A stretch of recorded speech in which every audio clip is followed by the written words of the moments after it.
Mode. Good morning, everybody, and thanks for joining. People are still logging in, so we'll give it a few more minutes and then we'll get started.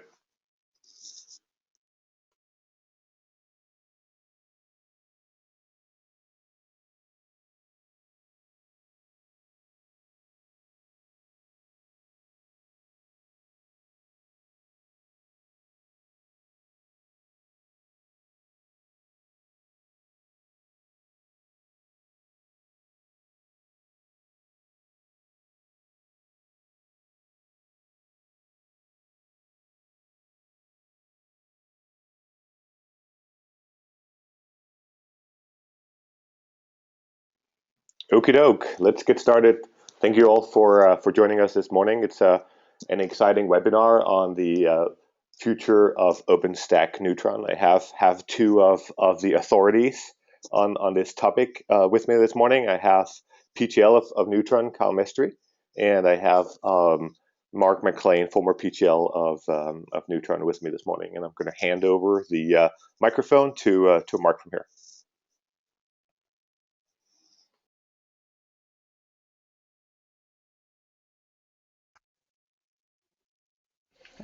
Thanks, Henrik.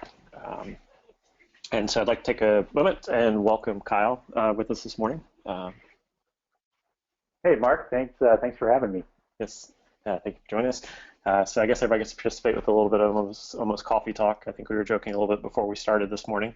So yeah, super excited to have Kyle. Kyle has now been driving the Neutron project now for, this is your third cycle. Yes, this is the third one. Yes. Well, lots of exciting changes, lots of good changes. In terms of the ecosystem's super dynamic, and so one of the things that's kind of mentioned for folks that have questions is in the chat bar. Feel free to drop some questions in, and Kyle and I will be able to answer them and work them in. So it's a way to make this a little bit more interactive with everyone. And so, when we start taking a look at OpenStack's big tent, from the TC, we really started looking around last year, and really the OpenStack ecosystem's always been focused on the four opens of open design, development, community, and open source. And so what I'm really excited today is talk about kind of the next generation about what Neutron specifically looks like. And I think, Kyle, you've coined a really interesting phrase for the Neutron Stadium. So kind of take us through a little bit about Yeah, absolutely. So, as you said, OpenStack in general has adopted this kind of new governance model around the big tent. And so what we did in Neutron was, we kind of wanted a version of that, because Neutron is still the project that has the most plugins and drivers if you look at all of the different OpenStack projects. I mean, as of Kilo, which is the latest release, we had over 50 different plugins and drivers across everything from L2 to L3 to services plugins. So, we have a pretty big ecosystem. And one of the things we did during Kilo was we had some people who were leading this plugin decomposition effort, which kind of decomposed most of the plugins as far as their backend logic and moved them out of the Neutron tree. And this resulted in increased velocity on both ends for Neutron as well as for the individual plugins. And so what we're doing in Liberty now is we're basically saying all of those decomposed backends that kind of went to StackForge or GitHub or wherever, now with the big tent model in place and the Neutron Stadium, we're saying, hey, let's bring all of those back in under Neutron. So they're kind of under the governance of the Neutron PTL. They get all the benefits of being in the OpenStack ecosystem. And yet they can still iterate and they still get the feature velocity that they want by being in their own repositories. Yeah, and I think that from a deployment perspective, also from the community contributor perspective, I think the patch volume I know had grown just overwhelming, and I think having the velocity back is really beneficial for everyone, as well as having that common forum. What would you say in terms of what's probably been the biggest surprise as like the Neutron team's been building that stadium essentially? So I think the biggest surprise has been The biggest surprise has actually been how quickly people were to adopt that, and also this whole decomposed plugin and the Stadium effort, and how much kind of sharing of that knowledge there has been. Because one of the issues that some people brought up with this whole decomposition was, we might lose some institutional knowledge as we move some code out into these little silos. But I think what's happened is, for a lot of the people that have moved the code out, there actually has been, some integration points, some sharing. People have been working together a bit, and I think by bringing the repositories back into Neutron, we'll actually increase that. So I think it's been good that we've still been able to have this kind of collaboration, and yet by having the individual repositories, like we definitely get the increased velocity as well. Yes, and then also from another perspective, in terms of having everybody back in the Neutron Stadium, is now we're able to also get really good metrics in terms of active contributors to the Neutron community, because it's all in one place. It makes it easier for them to find some of the developers, to grow some community contributors, because I think one of the risks that so far I think has, some people raised early on some issues of like, how do we grow new contributors and how do we grow new core team members? But I think one of the more interesting things is that there has been some growth of the core team and some new contributors have come on. As part of the ability to participate in the community, there's more avenues to participate, and we've really seen that because we've added 4 new core reviewers in the last 3 weeks or so. Yeah, right. I mean, during the last cycle, we actually added 4, and in the last 3 weeks, we've actually added 3 more. And this was kind of another change that we implemented, where we're kind of trying to scale the Neutron core reviewer team in a similar model to maybe like what the Linux kernel has with like a lieutenant-based system. So, and what we're trying to do there is we're trying to allow new core reviewers to come in into specific areas of the code as well. And actually, that's worked out pretty good so far. We'll see how it goes, but like you said, we've had 3 or 4 new reviewers under this new system proposed recently, and I think that should also help with velocity, and it should allow us to kind of continue organically growing community members, I think. Yeah, and several of those new contributors, core team members, have been effectively, domain experts in those areas for a good while now. So it's really beneficial to be able to tap and get their review cycles. Before, when everything was together, it was a lot harder in terms of you needed very broad subject matter experts who understood every weird corner case in Neutron. And reality is that people have very, very precise expertise within. Yeah, absolutely. And this is like another benefit of a kind of a maturing project, I think. As the project has matured and grown, I think we've kind of gotten domain expertise, like you said, in certain areas. But I think on top of that, we've spent a lot of time trying to tighten up the interfaces between these different areas as well, to kind of allow for people to work in those areas.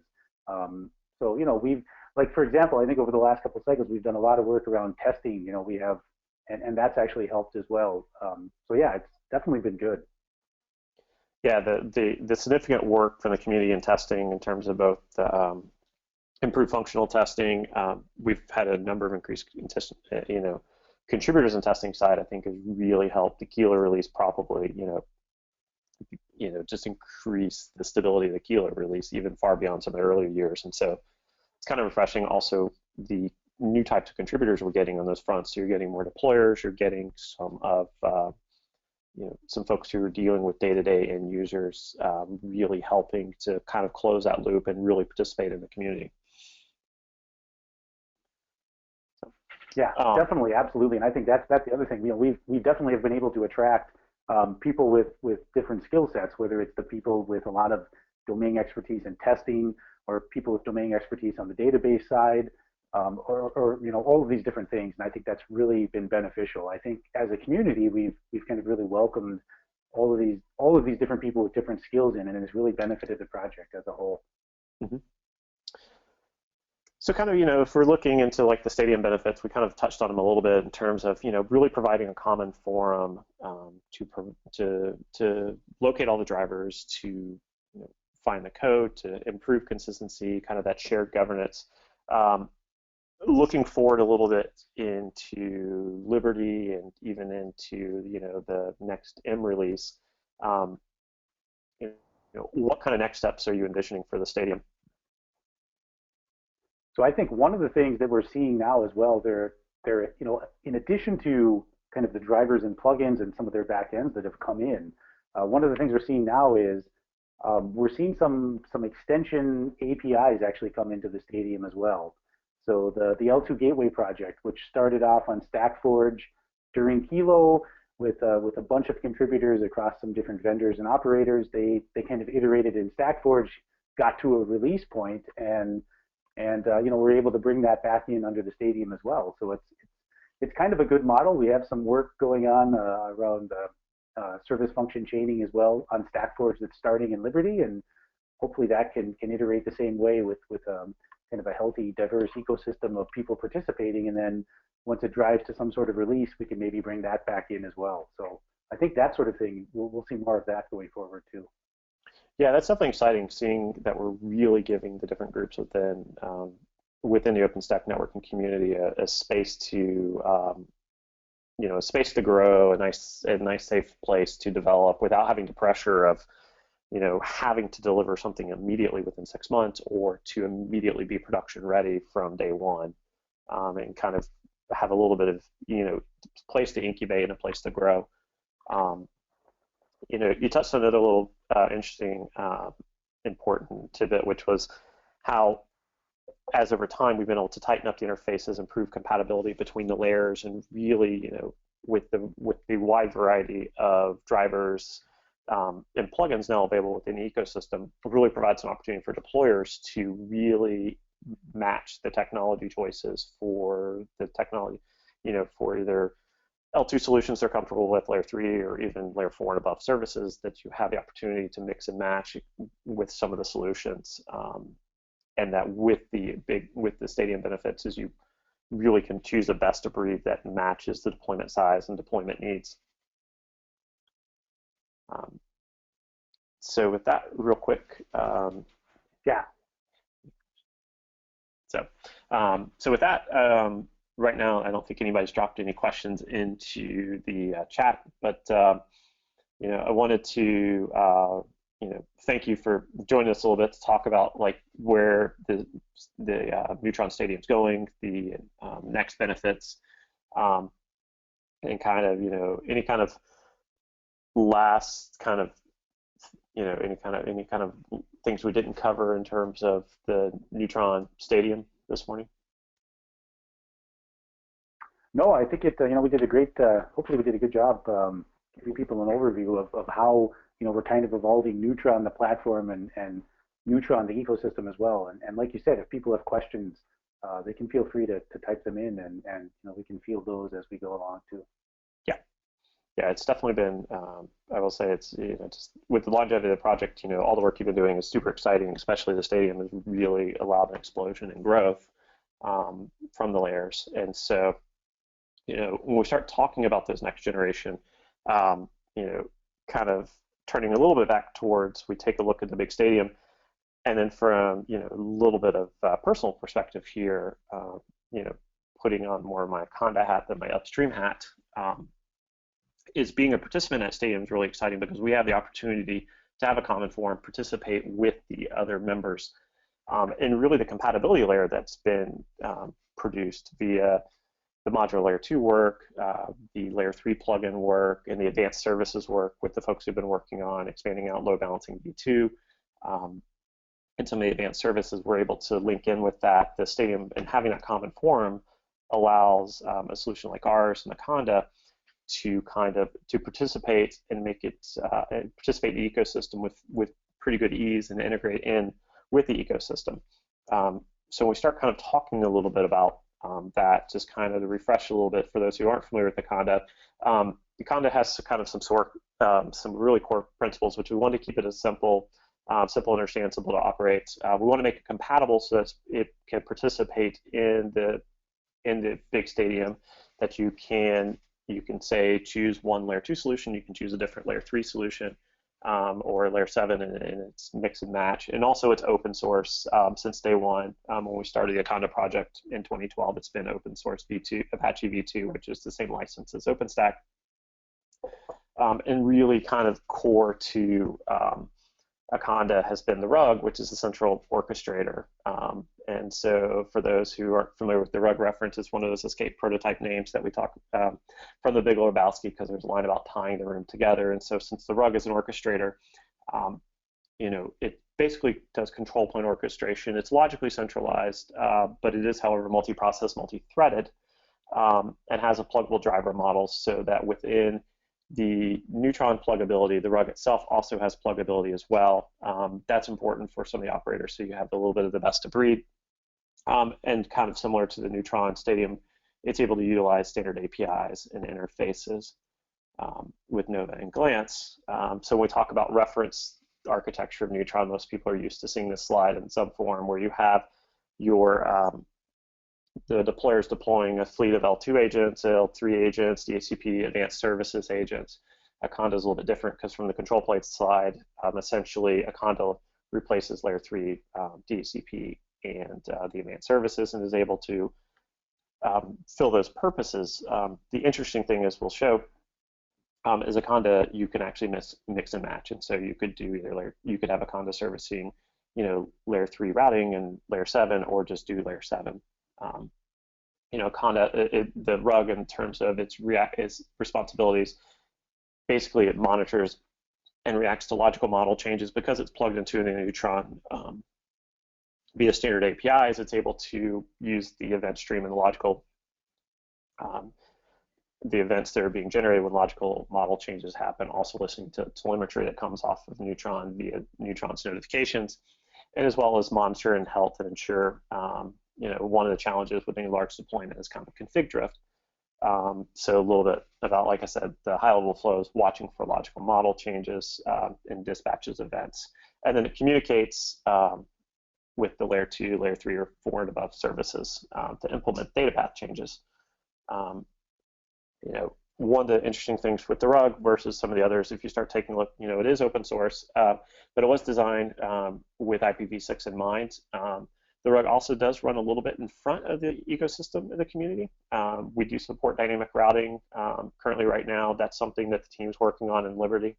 We will contribute there because, ultimately in supporting the big stadium, we want to have standard interfaces, standard APIs for everyone to use. And so, sometimes you got to go play around with it, test it out, kind of figure out that space. But ultimately, we want to converge back on what the upstream is delivering, as well as a fast path to roll out advanced services. So it gives you an easy way to add and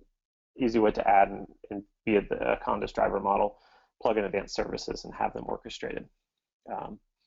So Aconda today, just kind of quick, I know it's a little bit of back history. It manages thousands of VMs and productions providing network functions. It's Kilo compatible. We're in the process for those still running Juno, being Juno compatible.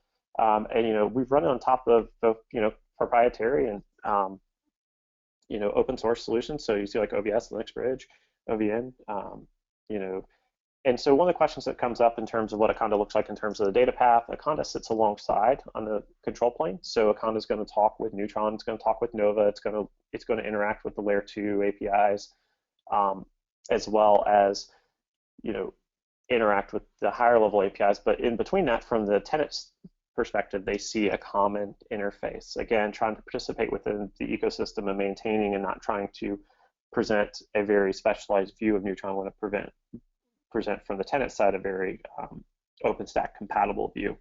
A lot of times, if you take a look at some of the reference architecture, if you're running a network node, there's a couple different ways of doing it. If you're running without DVR, typically your network node is going to become saturated. Within the DVR world, if you're deploying layer 3 services, what ends up happening is you will end up distributing the layer 3 services out to the hypervisor and doing it with distributed virtual routing. That was one of the features that the community put in. Alternatively, if you're depending on what you underlay with Aconda, Aconda can orchestrate and work in a world where you have distributed virtual routing running, or you can also use Aconda to distribute service VMs to provide those functions. or alternatively, you can also distribute those functions out within containers. And so if we take a look a little bit, want to talk about the compatibility. And so, one of the interesting projects that's coming along right now is the OVN project, which is from the Open vSwitch team. Shortly they're going to integrate and release with 2.4. But if you notice, I've stood up a DevStack environment. I have the OVN controller as well as the OVN northbound service. And within that, I have the two instances running. And so what I'm able to do is when I go in, and this is, with the Conda running. Oh, sorry, let me actually show this topology. So we have, Conda doing routing, and I'm actually able to go in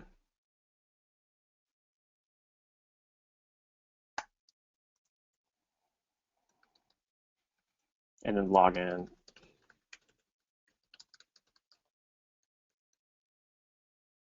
Oops.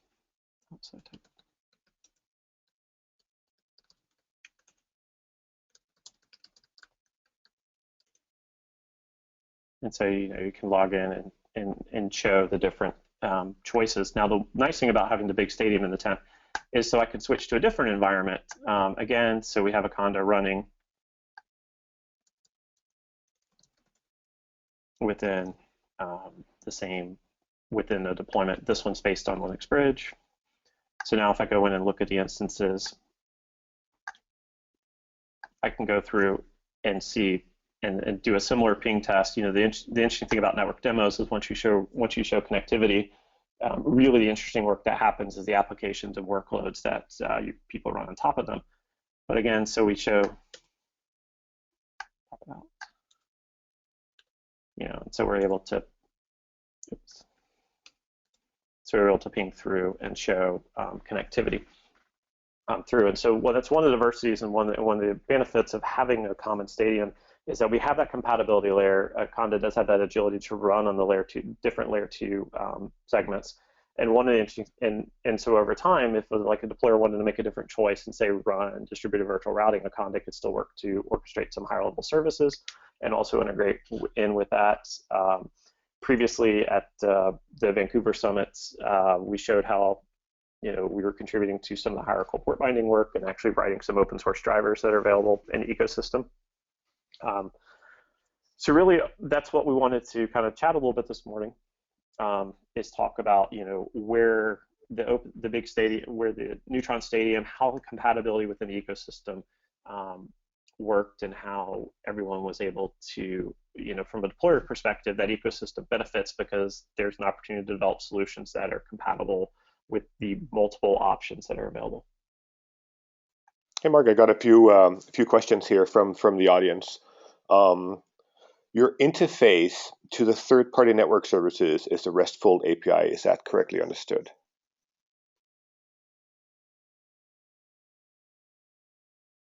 So yes, our interface with the third-party API is via REST.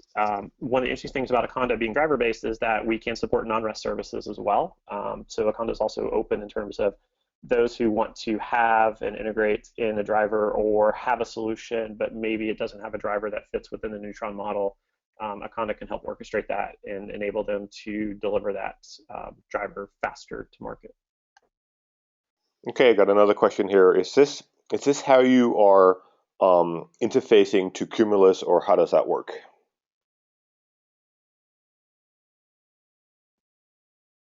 So that's actually one of the cool things is that we're interfacing in with Cumulus because of Neutron's big stadium and the compatibility layer. We're actually interfacing with, so our partnership with Cumulus is via the modular layer 2 drivers, which are available. And we're working with Cumulus to get those upstream and available, so that way we can interact via REST models, but also within the Cumulus, between the integration with Cumulus and hierarchical port binding, there actually is a little bit of either via LLDP or another discovery protocol, so that you're actually having the ability to build the physical topology in a logical map, so that way you can do the appropriate port binding.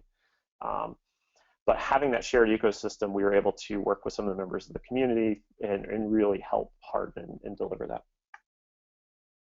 I have one last question here, which is I have Cisco gear already, how would that work? So in a situation where you have an existing deployment with Cisco gear, one of the nice things is that Cisco has a very rich set of drivers, and that in being a participant in the big stadium, Cisco has delivered production-ready drivers. In that case, for either a Conda, we can actually run on top of it by providing Cisco gear to provide either layer 2 or layer 3 services, depending on how you wish to deploy it. So again, that's kind of the flexibility and compatibility. Also, from our standpoint of having that stadium and having that common forum, we want to be able to integrate and work with everyone within that forum. Okay, that's all I have. Alrighty, well, I want to thank everybody for taking a little bit of time out of their day to join us. Also want to really thank Kyle for joining us today and kind of really catching us up on, what's the Neutron Stadium, the big tent. Like to kind of start out with, it's really exciting, having been in Kyle's shoes before and then seeing what he's done the last 3 cycles is really exciting work. It's really helped to grow and push the community forward. So, I know for some, they don't understand how hard of a task it is to be PTL, but I can fully appreciate, just the work and really say that Kyle's been doing an excellent job. So thank you all. All right, thank you, Kyle, and thank you, Mark. Yeah, thanks everyone. Appreciate it. Thanks for your time. Bye.